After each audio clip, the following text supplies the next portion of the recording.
पाते हैं शिफा जाकर, पाते हैं शिफा जाकर बीमार मदीने में, ओ काश मेरा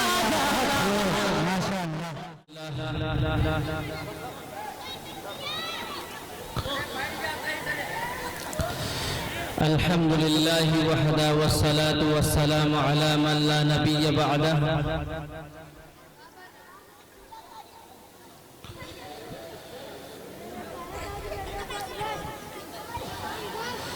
नशहदु अल्ला इलाहा इल्लल्लाह वहदहु ला शरीका लह,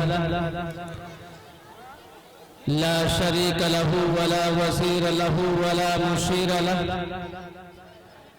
ला मिस्ल लहु वला मिसाल लह, अज़लियुन अबदियुन अहदियुन फरदियुन फरीदियुन, ला अव्वल लहु वला आखिर लह, ला ज़ाहिर लहु वला बातिन लह।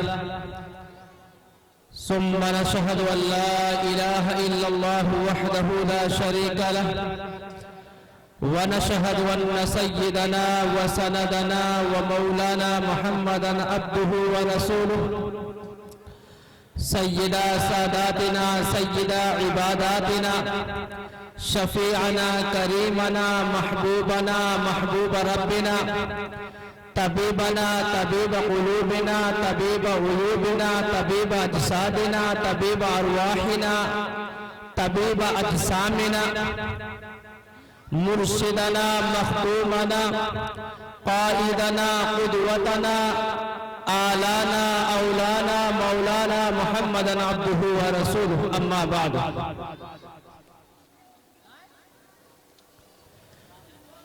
फ़अऊज़ु बिल्लाहि मिनश शैतानिर रजीम, बिस्मिल्लाहिर रहमानिर रहीम। लक़द जाअकुम रसूलुम मिन अनफुसिकुम अज़ीज़ुन अलैहि मा अनित्तुम हरीसुन अलैकुम बिल मुमिनीना रऊफ़ुर रहीम। वक़ाल तआला फ़ी मक़ामिन आख़र, लक़द कान लकुम फ़ी रसूलिल्लाहि उस्वतुन हसना। वक़ाल तआला फ़ी मक़ामिन आख़र,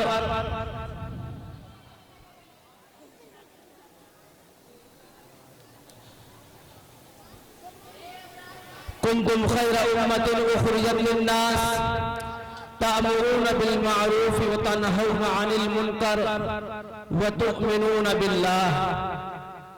सदक़ल्लाहुल अज़ीम।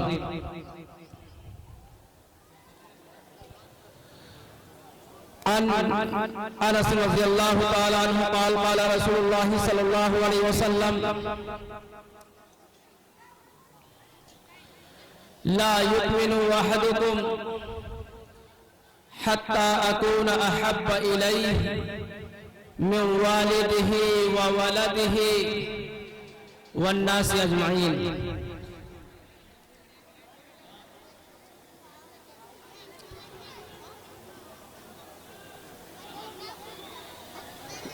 वक़ाल नबी सल्लल्लाहु अलैहि वसल्लम, मन क़ाल ला इलाहा इल्लल्लाहु मुख़लिसन दख़लल जन्नह, औ कमा क़ाल अलैहि सलातु वस्सलाम।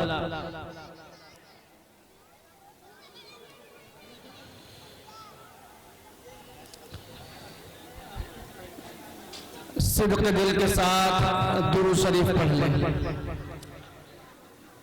अल्लाहुम्मा सल्लि अला मुहम्मद व अला आलि मुहम्मद कमा सल्लैता अला इब्राहीम व अला आलि इब्राहीम इन्नका हमीदुम मजीद। अल्लाहुम्मा बारिक अला मुहम्मद व बारिक अला आलि मुहम्मद मजीद।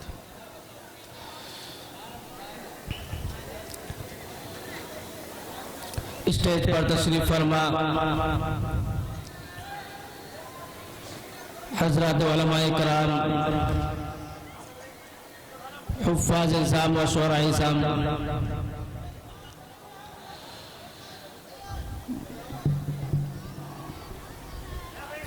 अज़ीज़ान इलाका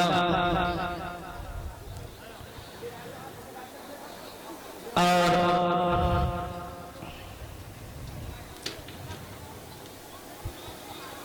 एक रब के हुज़ूर झुकने वाली हर सभी को अस्सलामु अलैकुम व रहमतुल्लाह।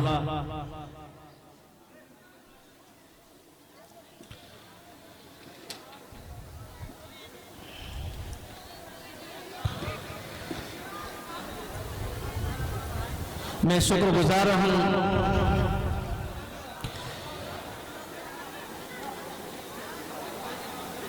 जनाब हजरत मौलाना नफीसुल हक साहब मज़ाहरी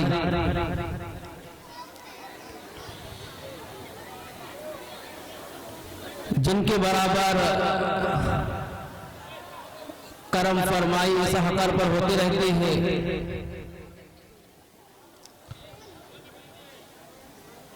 और स्टेज पर तशरीफ फरमा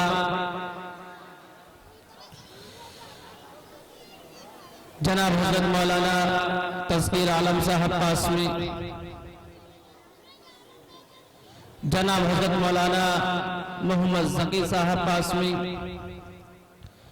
जनाब हजरत मौलाना मोहम्मद ज़ैद साहब नदवी इबादुल्लाह की ऊँटी से तशरीफ लाए हैं।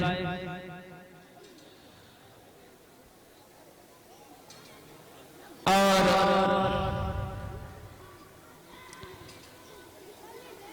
शोहरे कराम भी बाहर तशरीफ लाए हैं। इन सब का शुक्रगुजार हूँ। और इस जलसे का इनेकाद करने वाली कमेटी का शुक्रगुजार हूँ, जिन्होंने बड़ी काविशों और बड़ी मेहनतों और बड़ी लगन से इस जलसे का इनेकाद किया है, जिसमें हमारे बड़े भाई मोहम्मद निसार, जनाब मोहम्मद इमरान साहब, राज बाबू भाई और दीगर अहबाब, अल्लाह इनकी कुर्बानियों को कबूल फरमाए।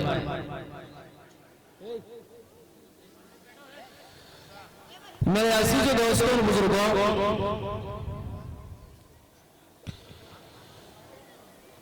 ये जलसा इस्लाह मुआशरा है।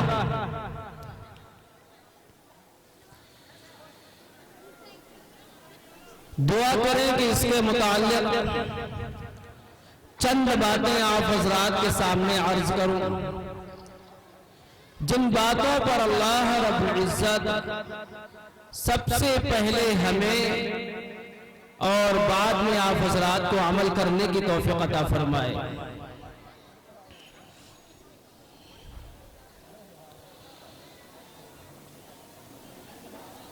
मेरे अजीज दोस्तों और बुजुर्गों,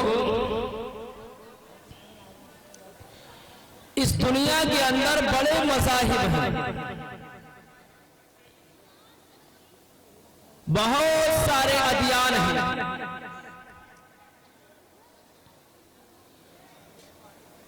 बहुत सारी जमातें और बहुत सारे फिरके हैं।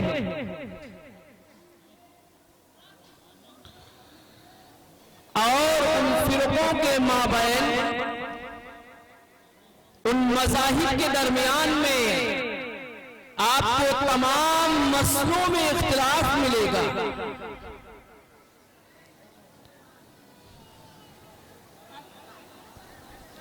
कोई किसी चीज में इख्तिलाफ कर रहा है, कोई किसी बात में इख्तिलाफ कर रहा है, कोई नमाज में इख्तिलाफ कर रहा है, कोई नमाज की तादाद, उनकी रकातों के बारे में इख्तिलाफ कर रहा है।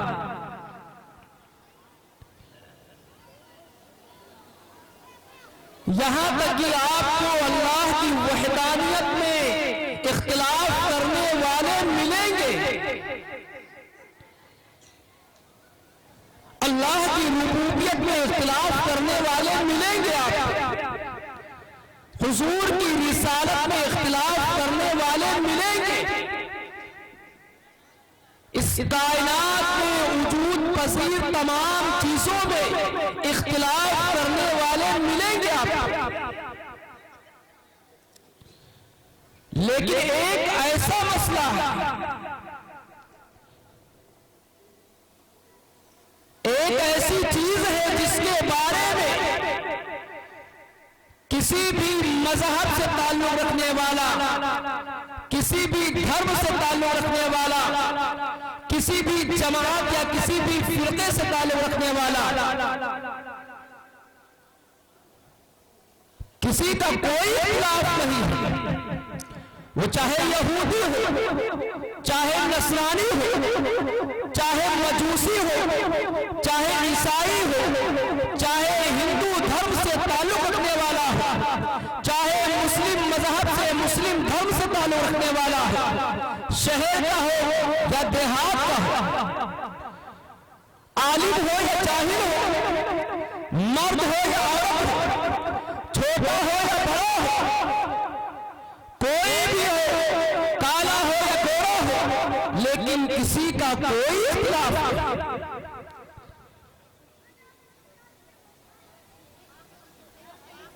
जर्रा बराबर कोई इख्तिलाफ नहीं।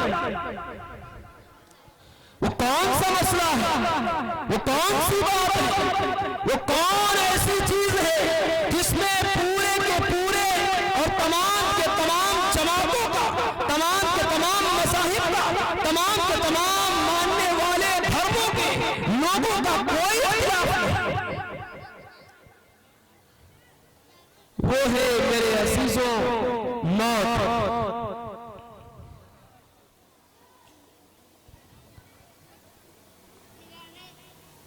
मौत ऐसी चीज है जो यकीनी है, बरहक है।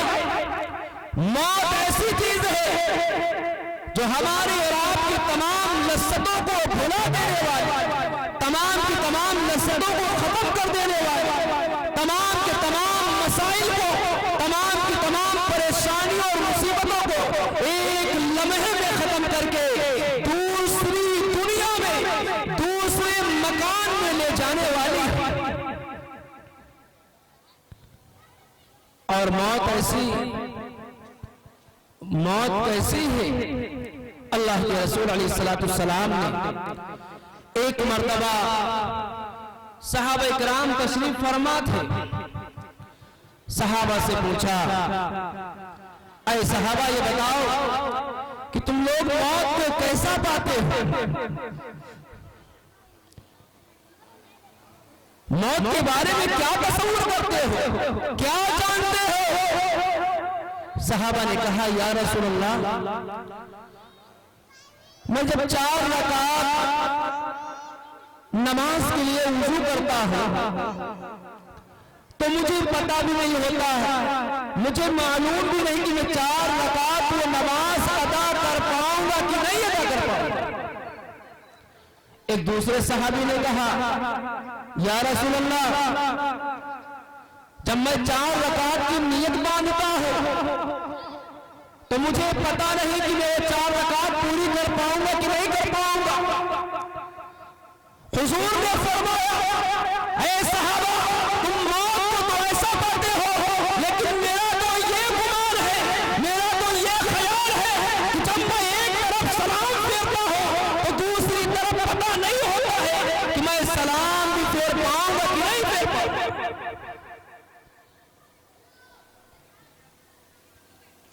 मेरे अजीज दोस्त और बुजुर्गों, मौत ऐसा मसला है कि आके रहेगा, और इस दुनिया के अंदर याद रखना, चाहे जितनी तरक्कियां हासिल कर ले, चाहे जितने बुलंदी और आसमान को छू दे, लेकिन मौत से नहीं भाग सकते हैं। और इस दुनिया के अंदर सबसे बड़ा मुकर्रिर, सबसे बड़ा खतीब और सबसे बड़ा वाइस वो मुर्दा होता है। अरे बोलो कौन होता है? चंद बातें अर्ज करनी है। हमारे बहुत ही मुखलिस दोस्त हाफिज मुद्दस्सिर साहब जो इस जलसे को अपने कैमरे में कैच कर रहे हैं, अल्लाह ताला इनकी उम्र भी दराज फरमाए।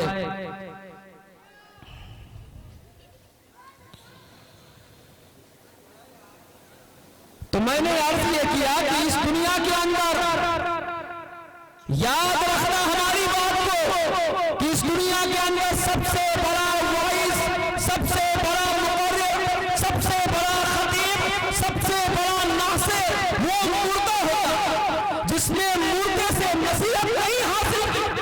जिसने मुर्दे से असर नहीं लिया वो किस चीज से असर लेगा? वो मुर्दा जो हमारे साथ खा रहा था, हमारे साथ पी रहा था, हमारे साथ उठता और बैठता था, वो अब मरा पड़ा है, वो मुर्दा हो गया, अब खा नहीं सकता, पी नहीं सकता, लिबास नहीं पहन सकता है, हमारे साथ टहल घूम नहीं सकता है। इससे बड़ा नासिर, इससे बड़ा खतीब, इससे बड़ा वाइस वो कौन हो सकता? अरे बोलो कौन हो सकता? मेरे अजीज दोस्त और बुजुर्गों, हम ये समझते हैं कि मौत आई सब मामले खत्म हो। अरे मौत से तो स्टार्टिंग होती है। इंतकाल के माने क्या थे? इंतकाल के माना यानी मुंतकिल हो जाना। दो जिंदगियां हैं, एक दुनिया की जिंदगी, एक आखिरत की जिंदगी।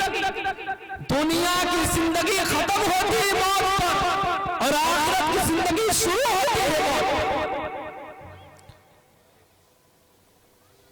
जब कोई मुर्दा पड़ा होता है, वो मुर्दा हमसे और आपसे क्या कहता है?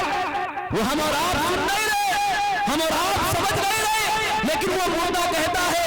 जब उस मुर्दे को लोग नहलाने के लिए लेके जाते हैं, वो मुर्दा लोगों से कहता है, हाय अफसोस, आज मैं ऐसी हालत में पहुंच चुका हूं कि आज मैं नहाने पर कादिर नहीं हूं।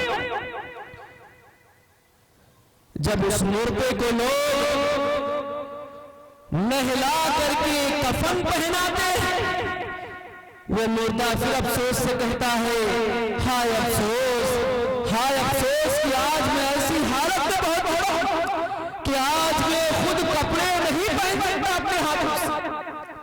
फिर जब उस मुर्दे को लोग अपने कांधे पर उठाकर कब्रिस्तान की तरफ लेकर चलते हैं, वो मुर्दा फिर अफसोस से कहता है, हाय अफसोस कि आज मैं ऐसी हालत में पहुंच चुका हूं कि आज मैं खुद चलने पर कादिर नहीं हूं, आज मैं मोहताज हो चुका हूं।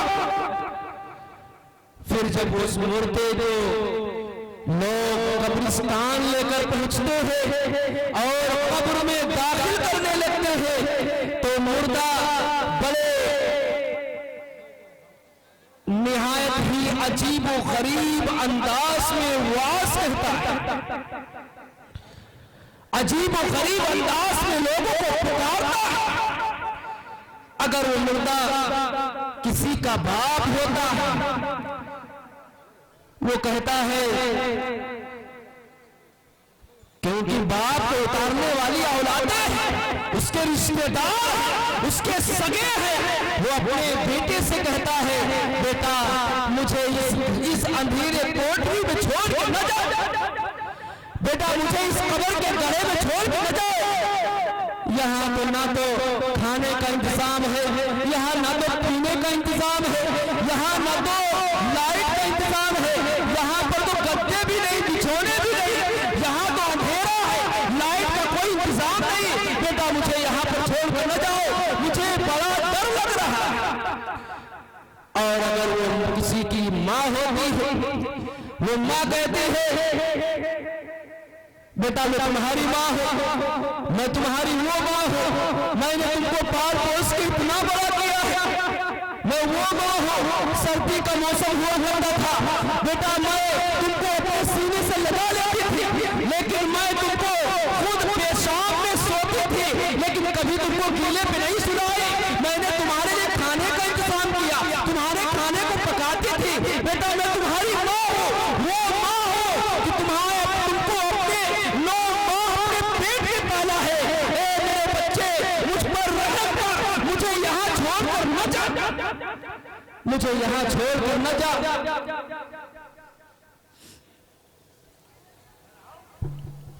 लेकिन उसकी सुनने वाला कोई नहीं,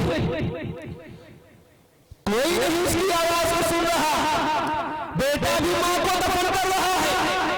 वो मां कि अगर जिंदगी में उसकी उंगली कट जाती थी तो वो मां की उंगली के कटने पर काट जाता था, लेकिन अपने हाथों से मां को एक कब्र के गले में डाल के जा रहा है।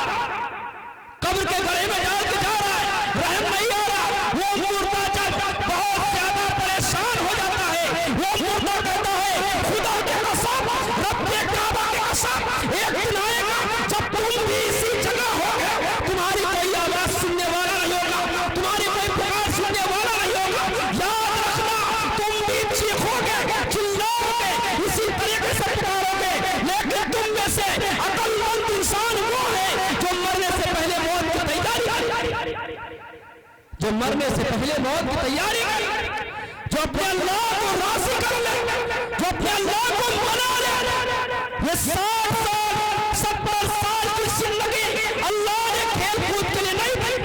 ये 60 70 साल की जिंदगी अल्लाह ने कमाने के लिए नहीं दी है। मेरे अजीज दोस्तों और बुजुर्गों, इस जिंदगी में कुछ भी कर ले, कुछ भी कर ले, मरना यकीनी है। हमारा असली मकान कब्रिस्तान का वो कला, कब्रिस्तान की वो हमारी जगह है जिस पर हमारा नाम लिखा जा चुका है कि यहां पर तुमको दफन होना है। वो हमारी जगह है। हम बुलंद वाला इमारत के बनाने में अपने माल को साया कर रहे हैं। हमारा असली मकान तो कब्रिस्तान में अल्लाह ने मुंतखब कर दिया था। हम अपने माल दौलत को बर्बाद करने में लगे हुए हैं, अपनी जिंदगी के सरमाए को, कीमती सरमाए को बर्बाद करने में लगे हुए हैं। जबकि अल्लाह के रसूल अलैहिस्सलाम ने साफ साफ फरमा दिया था, इन्ना दुनिया खुलिकत लकुम, इन्ना दुनिया खुलिकत लकुम, इन्ना दुनिया खुलिकत लकुम। अरे दुनिया तो तुम्हारे लिए पैदा की गई है, दुनिया तो तुम्हारे लिए पैदा की गई है।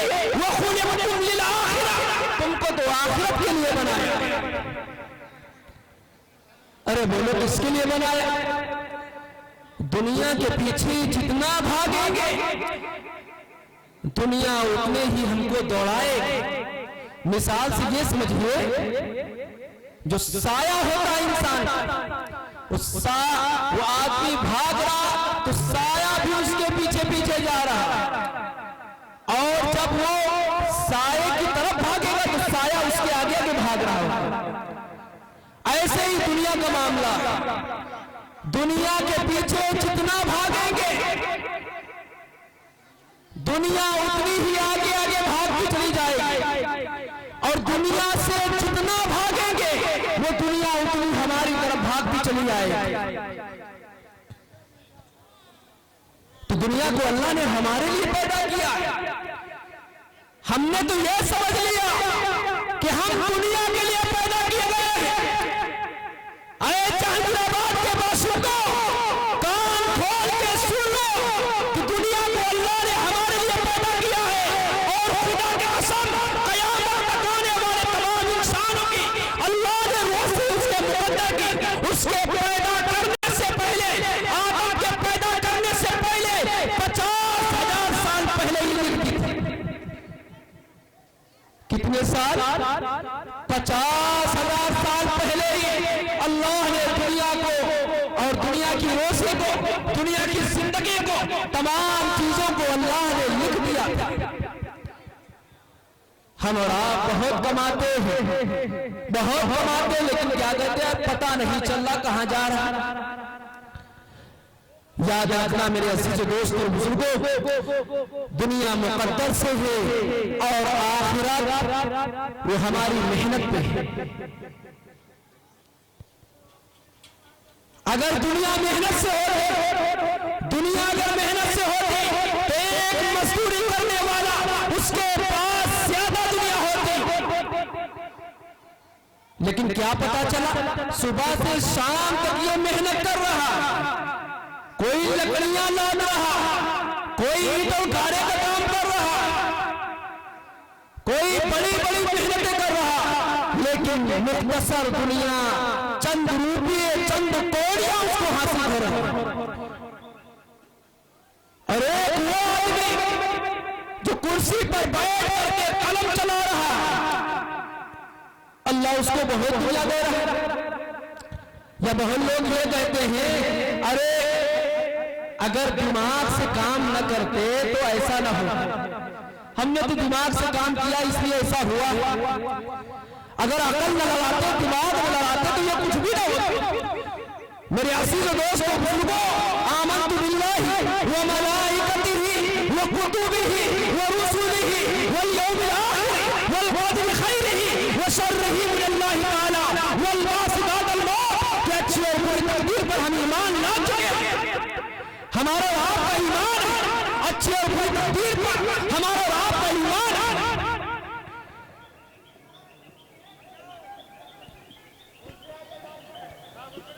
मेरे मोहतरम बुजुर्गों, दोस्तों,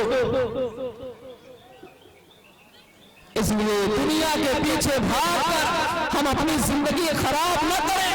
मेरी माँ और बहनों, गौर से सुनो, हम अपनी जिंदगी को इस दुनिया की लजीज और दुनिया की नियामतों में और दुनिया के चार में हम इस दुनिया अपनी जिंदगी को खराब न करें कि हमने अच्छे कपड़े पहन लिए, वो आज का हमारा ये माहौल बनता जा रहा, ये मिजाज बनता जा रहा कि जो जितने ज्यादा अच्छा लिबास पहन लेगा, जो जितनी ज्यादा अच्छी गाड़ी पर सफर कर लेगा, वो सबसे कामयाब मर्द समझा जाता है। जो औरत सबसे ज्यादा अच्छे जेवर पहन लेगी, वो कामयाब औरत समझी जाती है। नहीं अजीज दोस्तों, ऐसा नहीं है। अगर कामयाबी दुनिया के हासिल करने में हो, कामयाबी अगर अच्छा लिबास पहनने में हो, कामयाबी अगर माल दौलत में हो, कामयाबी अगर ओहदा और मनसब में होती, तो ये फिरौन कभी नाकाम न होता, ये फिरौन बेसत्ता होता, ये कारून कभी नाकाम न होता, ये नमरूद कभी नाकाम न होता, जो सुपर पावर था। अरे नमरूद कौन? जैसे आज अमेरिका अपने आप को सुपर पावर कहता है, वैसे ही कैसरो किस्रा के तख्त ताज, कैसरो किस्रा के लोग ये सुपर पावर थे अपने जमाने के सुपर पावर। नमरूद अपने जमाने का सुपर पावर ताकत रखने वाला था, फिरौन अपने जमाने का सुपर पावर मर्द था, लेकिन ये नाकाम हुए। कारून जिसके पास खजाने थे, जिसके पास 40 कोठियां खजानों की थी, जिसके खजानों की चाबियां 40 कदमों के ऊपर चला करती थी, वो कारून क्यों नाकाम हुआ? वो कारून क्यों जलील और खार हो गया? क्यों अल्लाह ने उसको धंसा दिया जमीन में? अरे जरा गौर करो, दुनिया में कामयाबी नहीं है। दुनिया में कामयाबी होती तो कारून इज्जत वाला होगा, नमरूद इज्जत वाला होगा, फिरौन इज्जत वाला होगा, ये बड़े बड़े अबू जहल, अबू लहब ये इज्जत वाले होते। हस्ते बिलाल हबशी, खुदा न खास्ता अगर दुनिया में कामयाबी होती, ये सलीम समझे जाते, सलमान फारसी सलीम समझे जाते, हस्ते अबू बकर ये सलीम समझे जाते, हस्ते उमर ये सलीम समझे जाते, हस्ते अली ये सलीम समझे जाते, हस्ते उस्मान गनी ये सलीम समझे जाते, क्योंकि इनके पास दुनिया थी ही नहीं, इनके पास दुनिया नहीं थी। ये फाका करते थे, हस्ते फातिमा, मेरी बहनों, हस्ते फातिमा अगर अच्छे लिबास पहनने से कामयाबी होते, या अच्छे लिबास पहनने से इज्जत होती, याद रखना हस्ते फातिमा सलीम समझी जाती, हस्ते रुकैया, हस्ते ज़ैनब, हस्ते उम्मे कुलसूम ये सलीम समझी जाती, लेकिन अल्लाह ने इनको इज्जत दी। रज़ी अल्लाह अन्हुम व रज़ू अल्लाह ने कहा कि नहीं कहा? अरे बोलो, कहा कि नहीं कहा? मेरी बहनों, तुम्हारे पेशानी पर वो सोने का टीका जिसको एक सुनार तैयार करता है, वो तुम्हारी पेशानी का सेवन नहीं है। मैं बात कर रहा हूं, जरा गौर से सुनो। तुम्हारी पेशानी का वो टीका जिसको एक सुनार तैयार करता है, वो तुम्हारी पेशानी का सेवन नहीं है, बल्कि तुम्हारी पेशानी का सेवन वो तुम्हारे पेशानी पर सजदा करने की वजह से जो निशान बनता है, वो तुम्हारी पेशानी का सेवन है। तुम्हारे हाथों का कंगन, वो सोने का कंगन जिसको एक सुनार तैयार करता है, वो तुम्हारे हाथों का सेवन नहीं है, बल्कि तुम्हारे हाथों का सेवन वो अल्लाह के नाम पर सदका किया हुआ वो रुपया और पैसा, वो सदका की हुई रोटी है जो तुम्हारे हाथों की सेवन है।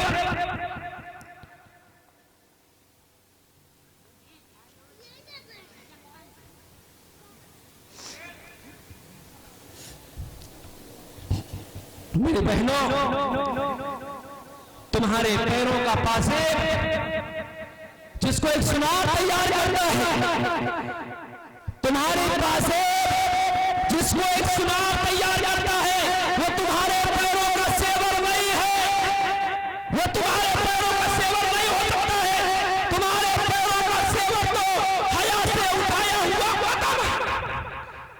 अरे बोलो क्या है? हया से उठाया हुआ कदम है। तुम्हारी कामयाबी तो पर्दा करने में है। तुम्हारी कामयाबी मेरे अजीज दोस्तों बुजुर्गों, हमारी कामयाबी तो अल्लाह ने दीन में रखी है। हमारी कामयाबी तो अल्लाह ने अल्लाह के सामने सजदा करने में रखी है, अल्लाह के सामने हाथ उठाने में रखी है, अल्लाह के सामने झुकने में रखी है। बहुत लोग ये समझते हैं कि किसी मालदार का साथ पकड़ लेंगे तो इज्जत हासिल हो जाएगी, किसी सेठ के पीछे पीछे चलेंगे, उसकी चापलूसी करेंगे। खुदा के कसम, जो किसी मालदार के पीछे लग करके अगर इज्जत हासिल करना चाहता है वो जलील होगा। जो यहूदियों के नक्शे कदम पर चल करके, जो यहूद और नसारा के नक्शे कदम पर चल करके ये सोचे कि हम कामयाब हो जाएंगे, जिनके बारे में अल्लाह ने फरमा दिया वसूरिबत अलैहिमुल जिल्ला वल मस्कना, कि उनके ऊपर तो अल्लाह ने जिल्लत और मस्कनत बयान की है। क़यामत तक के लिए इला यौमिल क़ियामा, क़यामत तक के लिए अल्लाह ने उनको जलील कर दिया। उनका लिबास अख्तियार करना, उनका चेहरा और मोहरा अख्तियार करना, उनके हेयर स्टाइल, हेयर कटिंग अख्तियार करना, हीरो और हीरोइनों के नक्शे कदम पर चलने वाला ये जलील होगा, ये ख्वार होगा, इसको कभी इज्जत नहीं मिल सकती। हमारे हीरो, हमारे आइडिया, हमारे नमूना तो आखिरी नबी जनाब मोहम्मद रसूलुल्लाह, हमारे आइडिया, हमारे हीरो तो सहाबा। अगर हीरो बनना चाहते हो आओ हज़रत अबू बकर के तरीके पर आओ, हज़रत उमर के तरीके पर आओ, हज़रत बिलाल हबशी जो काले और कलूटे थे लेकिन जन्नत में हुजूर के आगे आगे चल रहे होंगे। आओ हज़रत उस्मान गनी के तरीके पर आओ, हज़रत सलमान फारसी के तरीके पर आओ, हज़रत बिलाल हबशी के तरीके पर आओ। अगर कामयाब होना चाहते हो, इज्जत हासिल करना चाहते हो, मेरी माँ और बहनों, अगर दुनिया में और आखिरत में कामयाबी चाहते हो तो आओ हज़रत खदीजतुल कुबरा के नक्शे कदम पर आओ, हज़रत ज़ैनब, हज़रत रुकैया, हज़रत उम्मे कुलसूम की सीरत को अपनी जिंदगी में लाओ,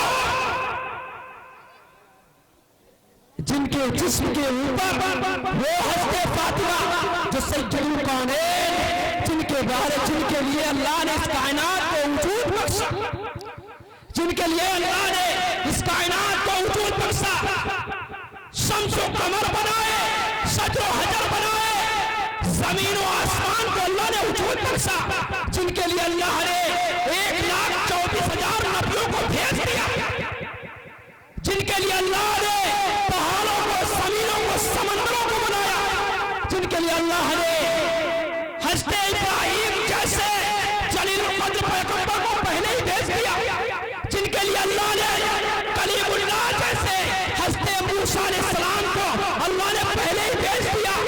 आओ उस नबी, उस शहीद औलादली नबी की शहीद औलादली बेटी का वाक़या सुने, वाक़या सुनिए कि एक मर्तबा अल्लाह के रसूल अलैहिस्सलाम हज़रत इमरान रज़ी अल्लाह ताला अन्हु जब हुजूर का नाम आया करे तो दुरूद पढ़ लिया। अल्लाह के रसूल अलैहिस्सलाम तशरीफ लाते हैं और कहते हैं फातिमा मैं अंदर आना चाह रहा हूं। क्या मतलब? यानी अपनी बेटी के मकान में जा रहे फिर भी इजाजत तलब कर रहे हैं। हम और आप बगैर अपने घर में दूसरे घर में तो इजाजत ली ही जाएगी, अपने घर में भी जाए तो कुंडी खटखटा के जाए। क्या मालूम हमारी बहन नंगे सर बैठी हो, हमारी बेटी नंगे सर बैठी हो, हमारी नासेबा नजर हमारी नजर पड़ जाए जो हमें नागवार महसूस हो। एक सहाबी ने कहा या रसूलल्लाह, उस घर में तो सिर्फ मेरी माँ रहती है, क्या वहां पर भी इजाजत लेनी पड़ेगी? कहा हाँ, इजाजत लेके जाओ। कहा या रसूलल्लाह, और कोई घर में नहीं रहता क्या? वहां 2-3 बार कहा। हुजूर ने कहा क्या तुम ये चाहते हो कि अपनी माँ को नंगी हालत में देखो? कहा नहीं या रसूलल्लाह। तो कहा इजाजत लेके जाओ। हुजूर ने कहा बेटी फातिमा, मैं अंदर आना चाहता हूँ, मैं अंदर आना चाहता हूँ, और मेरे साथ इमरान भी। मेरी माँ और बहनों जरा गौर से सुनो, मेरे भाइयों जरा गौर से सुनो, ये उस नबी की बेटी का वाक़या है जिनसे खुद अल्लाह ताला ने फरमा दिया था, ऐ नबी अगर चाहो तो वो हर पहाड़ को सोने का बना दिया जाए, और वो हर पहाड़ सोने का आपके पीछे पीछे चलेगा, आप चाहोगे वो सोने का पहाड़ आपके साथ में जाएगा। लेकिन हुजूर ने कहा नहीं, हुजूर ने मना कर दिया, हुजूर ने मना कर दिया। उस बेटी के पास पर्दे के लिए चादर नहीं। कहा अब्बू जान, मेरे पास पर्दे के लिए चादर नहीं, और आपके साथ में तो एक गैर मर्द सहाबी भी है। नबूवत वाली चादर हुजूर ने अंदर भेजी, नबूवत वाली चादर हुजूर ने अंदर भेजी।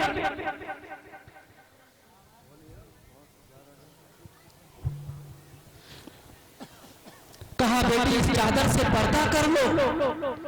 आज हमारी माँ और बहनों के पास अगर अलमारियां खोली जाएं तो कपड़ों के अंबार निकलेंगे। जो दोनों जहां के बादशाह थे, सैयदुल कौनैन थे, उनकी बेटी के पास पर्दे के लिए चादर नहीं है। हुजूर ने अपनी नबूवत वाली चादर भेजी, बेटी पर्दा कर लो इससे, बेटी पर्दा कर लो। हज़रत फातिमा ने पर्दा किया, हुजूर अंदर तशरीफ ले गए। हुजूर ने अपनी बेटी को देखा, कहा बेटी क्या बात है? हुजूर से गले मिलकर रोने लगे, हुजूर से गले मिलकर रोने लगे। कहा अब्बू जान,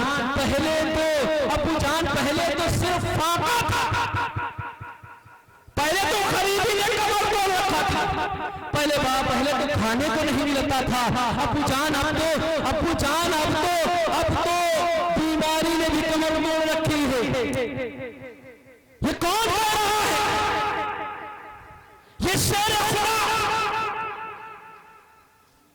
खलीफा राबे चौथे खलीफा हज़रत अली की बीवी कह रही है, हज़रत अली की वाइफ कह रही है। ये किसकी मां थी? ये उन औलादों की मां थी जिन्होंने हक के लिए अपने सर को बुलंद करा दिया। जो मुहर्रम के महीने में हम खुराफात करते हैं, मुहर्रम के महीने में हम डीजे बजाते हैं, खुराफात करते हैं, डांस करते हैं, बाजा बजाते हैं, वो हसनैन की वालिदा और माजिदा हज़रत फातिमा कह रही थी। कौन कह रहा था मेरी बहनों? जरा गौर से सुनो, ये वो औरत है, इनका वो मकाम है जो तमाम जन्नती औरतों की सरदार और मलिका होंगी, तमाम जन्नती औरतों की सरदार और मलिका, जिनके जिस्म पर जो कपड़ा था, लिबास था, उसमें भी पेवंद लगे हुए हैं। पेवंद, जिस पेवंद को आज हम और आप मायूब समझते हैं। छोटा बच्चा भी पेवंद वाला कपड़ा नहीं पहनेगा। अरे पहनता है, बोलो नहीं पहनेगा, छोटा बच्चा भी नहीं पहनता। लेकिन जब किसी सुन्नत को फरामोश कर दिया जाता है, किसी सुन्नत को जब हमारा छोड़ करके मायूब समझने लगते हैं, तो अल्लाह रब्बुल इज्जत और गैरों के तरीके को जब हम अख्तियार करते हैं। आज देखो कि हमारे जिस्म पर जो कपड़े होते हैं उस पर कितने पेवंद लगे होते हैं। मानो काला कपड़ा यहाँ लगा, जेब दूसरे कपड़े की लगी हुई, जींस पैंट पहने हुए फटी हुई है, शर्ट फटा हुआ। क्या मतलब? मतलब यह है कि जब हम सुन्नत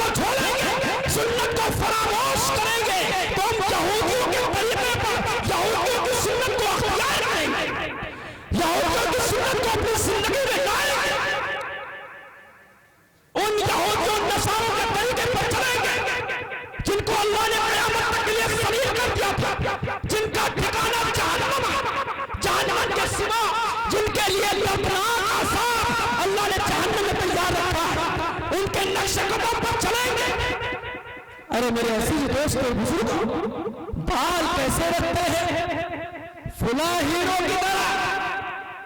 मेरी बहनें लिबास वैसा पहन रही है, मेरा लिबास, उनका लिबास, उनका तौर तरीका, उनका रहन सहन, उनके चलने की स्टाइल, उनके खाने पीने की स्टाइल कैसी है, हीरो। हालांकि कभी वो मुंबई नहीं गई। ये खुराफात हमारे रात के अंदर कैसे आई, ये खुराफात हमारे रात के अंदर कैसे आई। जलसा इस्लाह मुआशरा है, इसलिए मैंने सोचा कि चंद बातें अर्ज कर दूं। इस वक्त का सबसे बड़ा फितना वो मोबाइल है, जिस फितने से हम और आप बड़ी मोहब्बत करते हैं, बड़ी मोहब्बत करते हैं कि घर में चाहे राशन न हो, लेकिन अगर मोबाइल का रिचार्ज खत्म हो जाता है, मोबाइल की अगर बैटरी लो हो जाती है, हमारे दिल के अंदर बेचैनी सवार हो जाती है कि मोबाइल का रिचार्ज कैसे हो। इसी मोबाइल के जरिए से, इसी मोबाइल के जरिए से ये नंगापन, ये खैरों का तरीका, जो स्टेजों पर डांस करने वाली औरतें, जो स्टेजों पर नाचने वाले मर्द, जो फाहिश और बदकार मर्द और औरतें, उनका तरीका हमारी जिंदगी में कैसे आया। क्या कोई मुंबई जा रहा, क्या ये हमारे घर के अंदर पर्दानशी खवातीन जो पर्दे के अंदर रहने वाली थी, क्या उनके जिंदगी में जो लिबास की तब्दीली हुई, जो लिबास उनका चेंज हुआ, ये कैसे हुआ। ये मोबाइल के जरिए से, ये मोबाइल के जरिए से हुआ। मेरे अजीज दोस्त और बुजुर्गों, ये बात समझने की है कि मोबाइल हमारे वक्त को बर्बाद करने में लगा हुआ। मोबाइल को मैं बिल्कुल लिया बुरा नहीं कह रहा, मोबाइल से बहुत सारे फायदे भी, लेकिन नुकसानात यानी फायदे के बजाय हम नुकसान में लगा रहे हैं। अगर कोई फिल्म या सीरियल देख रहे होते हैं, हमारे कानों में लीड लगी होती है, अरे मुसलमान, अरे कईयूर मुसलमानों, कहां गई हमारी गैरत।